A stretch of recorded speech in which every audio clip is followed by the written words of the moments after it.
Madilim, masukal, tahimik at mapanganib. Ito ang mga katangian ng isang gubat na mapanglaw. At dito rin magsisimula ang kwento ng matamis na pag-iibigan nila Florante at Laura. Sa gitna ng gubat, may isang lalaki nakatali sa puno na animoy pinugbog ng paulit-ulit at hinabol ang kanyang kahit. Ang pangalan niya ay Florante.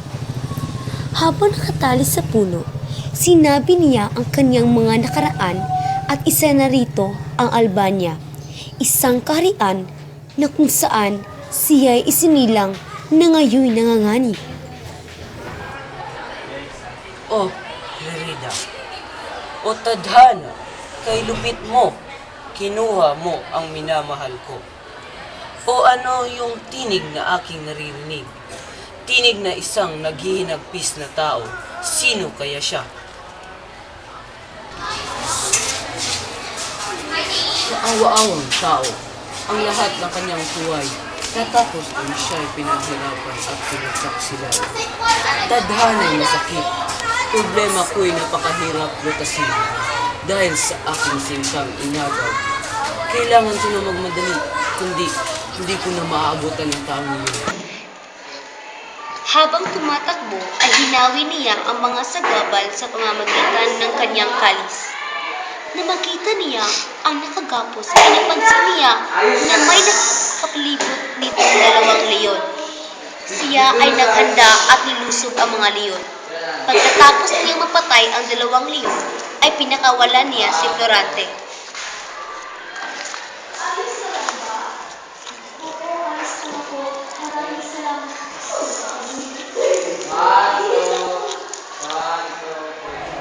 Laura, nasaan ka? Tulungan mo akong makalabas dito. Sino ka at bakit ako narito? Magpahinga ka na lang. Ako ang nagligtas sa iyo. Hindi mo ba napansin na tayo ay mag-away? Marahil, pero ika'y nangangailangan ng tulong. Siguro nga ay patay na ako kung hindi ka dumating. Ngunit ang pagkamatay ang siyang tunay kong kaligayahan. Hangal! Hindi mo ba alam na dinadagdagan mo lang ang iyong kasama? Hindi nagpansinan ang dalawa, ngunit isinama ni Aladdin si Florante sa kanyang pagpapahingahan at doon sila nagpalipas ng gabi. Pagdating ng umaga, ay napansin ni Aladdin na malakas na si Florante, kaya ito'y kanyang niyakan. Maraming salamat sa lahat ng tulong mo, kaibigan. Inaliw ni Aladdin si Florante, ngunit napansin nitong malungkot pa rin siya. Ano ba ang iyong problema? Maaari ko bang malaman? Sige, sisimulan ko ang aking kwento. Simula na ako'y pinanganak. Ang dalawa ay lupo upang magpintuhan. Ipinanganak ako sa bayan ng Albania, kung saan si Doco Briseo ay ang aking ama ay naninirahan. Ang aking ina nakita ng pinsan kong si Minalipo na ako ay daragitin ng buwete. Kaya dali-dali niya itong pinana at nakasal.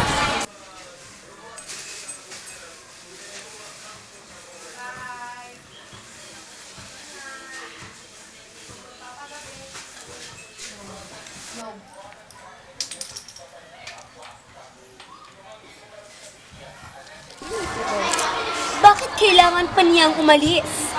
Dahil mas maganda ang pagtuturo roon.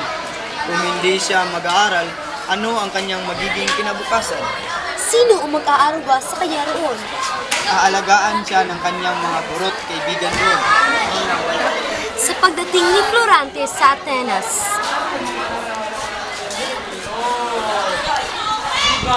Florante, maligayang pagdating. Ako nga pala si Antenor at ako ang iyong magiging guro sa Atenas. Salamat po. Oh, bakit tila kay lungkot mo? Ayaw ko po kasing umalis sa Albania. Hayaan mo, lilipas din yan. hapon, tinipo ni Antenor ang mga estudyante. Magkakaroon ng pagsasadula ng trahedya ng dalawang apo. Si Florante ang manguna bilang Polinese at si Adolfo bilang Eteocles. Nang nagsimula ang dula-dulaan, nanlisik ang mata ni Adolfo kay Florante. Ikaw ang umagaw ng kapurian ko. Dapat kang mamatay.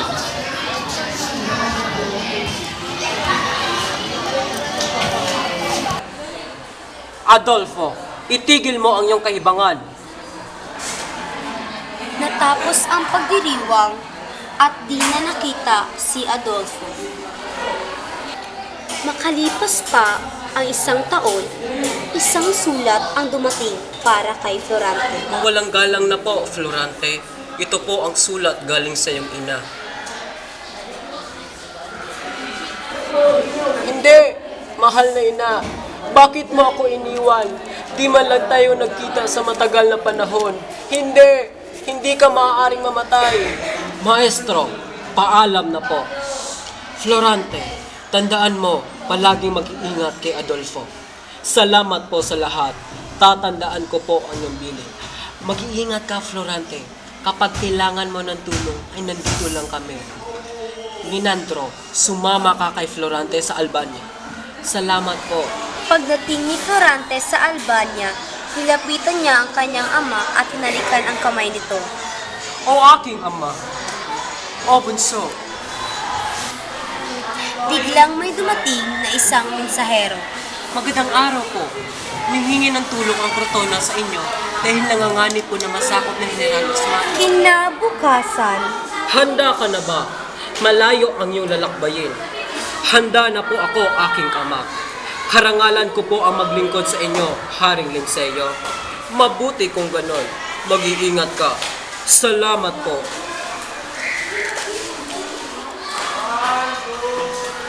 Pagdating nila Florante sa Crotona, nakita nila ang hukbo ni General Osmalik. Sugod! Nanalo tayo! Mabuhay ang Albania! Mabuhay! Mga kawal, babalik tayo sa Albania. Sino kayo? At bakit kayo narito? Kami mga taga-Albania. Pakawalan nyo ang babaeng yan. Nanalo ulit tayo! Mabuhay! Salamat naman at dumating ka. Ginawa ko lang po ang aking tungkulin.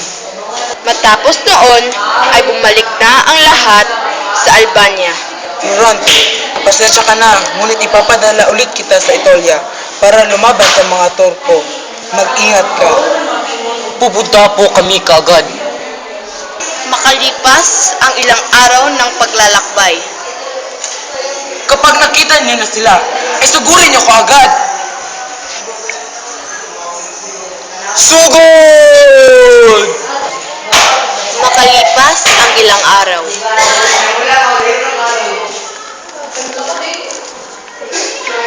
General Florante, dala ko ay isang sulat galing kay Haring Linceo. Maraming salamat. Maaari ka nang umalis. Umuwi si Florante sa Albania ng mag-isa. Pagdating niya, ay pinaligiran siya ng mga kawal. Anong ibig sabihin nito? Sumama ka sa amin kung ayaw mo masaktan. Walang iya ka. Anong ginawa mo kay Laura? Huminahon ka. Maayos ang kalagayan. Ngunit ikinaulo ko. Magpaalam na ang iyong amang si Doku Iseo. Papatayin kita! Papatayin kita! Mga kawal, alisin niyo ang taong ito sa harapan ko. Dinala si Florante sa palasyo at nakita si Adolfo. Kamusta na, Florante? Matagal na tayong hindi nagkakausap. Kwentuhan mo naman ako. Ha? Nakarinig ko ba ng mga nag-uusap? Oo. Halika't hanapin natin kung saan ito nagmumula. Nang mabalitaan ko na pupugutan ng ulo ang aking minamahal, ako ay nagbakaawa sa hari upang wag itong ituloy. Matapos ito, ako ay nagdamit gerero upang makatakas sa kaharian. Di na nakatiis si Florante at Aladdin. Kaagad nilang nilapitan ang kanilang sinisinta.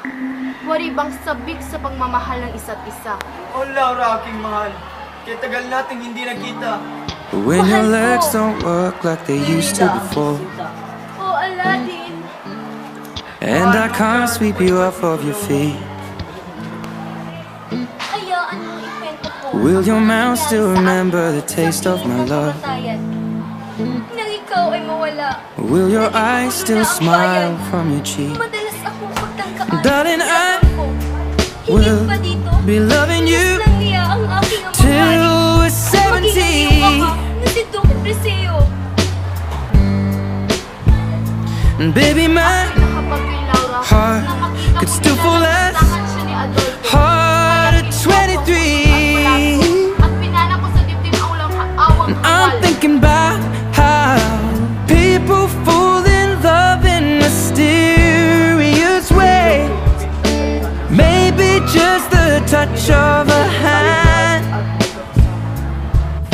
Well, me, I fall in love with you every single day. Dapat ay hahanapin I just wanna tell you I am.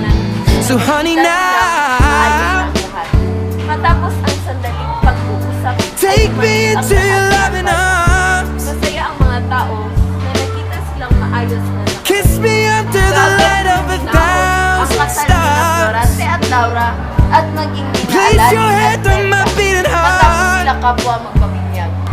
I'm thinking out loud.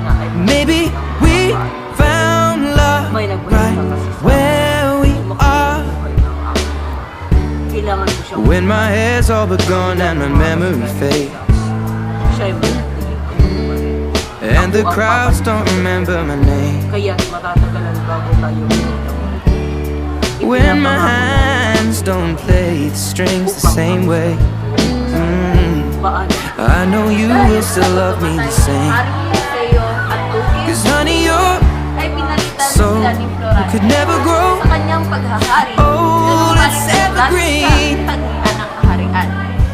Na mauli ang kapayapaan, umunlad And baby, your at bumalik rin sa dati ang mga smiles forever in my mind and memory. I'm thinking about how people fall in love in mysterious ways. And maybe it's all part of a plan. Well, I'll just keep on making the same mistakes, hoping that you'll understand. But baby, now take me into your loving arms. Kiss me under the light of a thousand stars. Place your head on my beating heart. I'm thinking out loud that maybe we found love right where we are.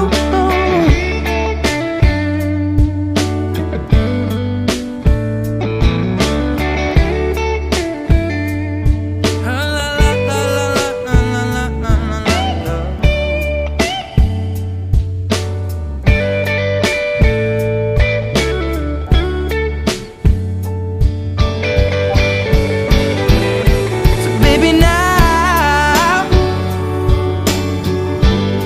take me into your loving arms. Kiss me under the light of a thousand stars.